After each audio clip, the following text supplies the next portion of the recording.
Hello, family. Miranda Barnett here. I am going to answer one of your questions today, and this is something that comes up a lot, so you're probably going to want to stick around. The question is, when I am extra tired, how can I power through and still sound feminine? Well, let's just go ahead and acknowledge that anytime you're trying to cement a new habit, it takes a lot of energy. In this case, energy to keep your cognition online so that you can make decisions about how you want to use your voice. Energy to motor your muscles, primarily to take in and support more breath. And energy to pretend that you're not as tired as you are. And when it comes to tiredness and how our voice responds to that, this is everyone, including me. When we're worn out, the breath is shallower, moves slower, and so the pitch drops. Our articulators aren't as snappy, so we speak with more fluency. You may hear that and think of it as laziness, but that word has a lot of bias attached to it. So instead, think of it as fluency means more casual, looser. My facial muscles are more slack, and that changes the shape of my vocal tract, so I'm going to lose some brightness. The muscles of my larynx are much less eager for stretching and thinning my vocal folds, so again, my fundamental pitch is going to rest lower, but also my musical range is going to become more narrow. And when I'm really tired, I feel pretty crappy. And if my voice had its own little brain, its number one job would be to communicate what's really going on inside, which is really interesting from an evolutionary standpoint, because if my voice conveys sorrow or stress or fear, someone may detect that and offer me help or comfort. This is a survival mechanism. So yeah, we use a lot of energy to speak with clarity and presence and expressiveness. So when we're tired, the voice is,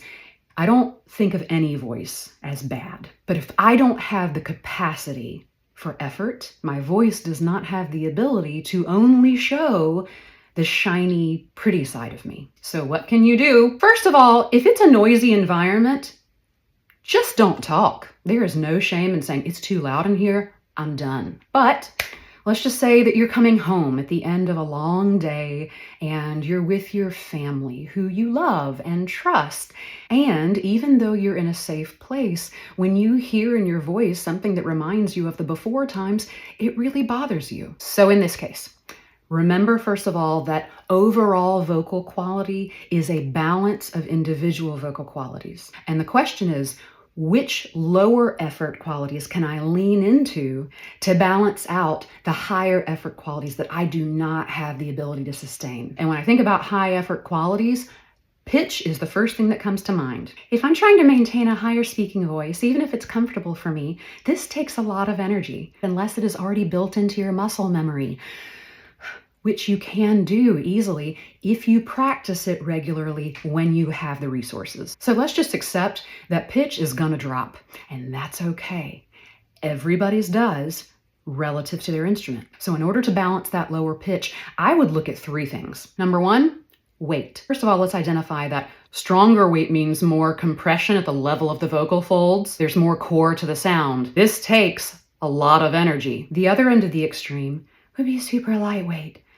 I have very little compression, a lot of air passing through. I even have some thinning of my vocal folds. But right in the middle is this place where I've relaxed the amount of compression.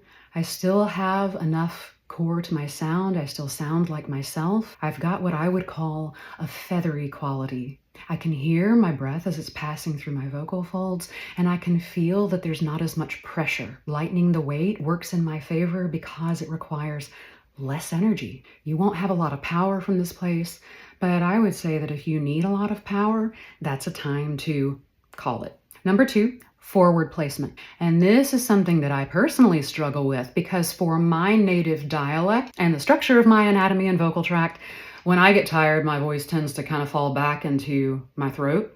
At least it kind of sits back here at the back of my tongue. And I don't like how that sounds. It's just a personal preference. That's where my voice goes when I'm really tired. But I can use a tiny bit of energy and think about my voice coming from between my lips, imagining that my voice box actually is sitting between my teeth. And in the end, I find that it takes less energy for me to articulate and shape my sounds up here than back here. So those first two could be enough, but I'll give you a third: oral posture. And I'm really talking about the lips. To be uber specific, I'm talking about the inner ring of the orbicularis oris. This is the pucker muscle. Do this with me. I can wake that muscle up by practicing the pucker, or by touching the inside of my lip there, or by like sucking on a lollipop. But lip activation is commonly perceived as a very feminine quality. So a little bit of shaping goes a long way. So let's put it all together and do a little compare and contrast. Here is my energized voice. Hi, my name is Miranda Barnett and I love the color blue. Here's me at the end of a very long day, not giving a F. Hi, my name is Miranda Barnett and I love the color blue. Now here's that same voice, but taking a little bit of weight off. Hi, my name is Miranda Barnett and I love the color blue. Here's me thinking of my voice being right between my teeth. Hi, my name is Miranda Barnett and I love the color blue.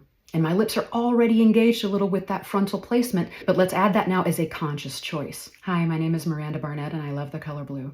And I'm purposefully trying to only adjust those things. It's interesting how other qualities want to couple up, and if that happens naturally without costing you extra effort, that's great too. So what do you think? You're going to need to try this and explore it while you have the energy so that you will know what you're reaching for when you don't. The goal is to not have to figure it out in the moment, because that takes a lot of energy. And that goes for stressful situations and emotionally heightened situations where maybe there's anger or sadness or fear involved. You've got to identify what you want your voice to do. Let me say it this way. You've got to identify how you want to conduct yourself before you get there. And then practice it out of the moment so that you can easily find it in the moment.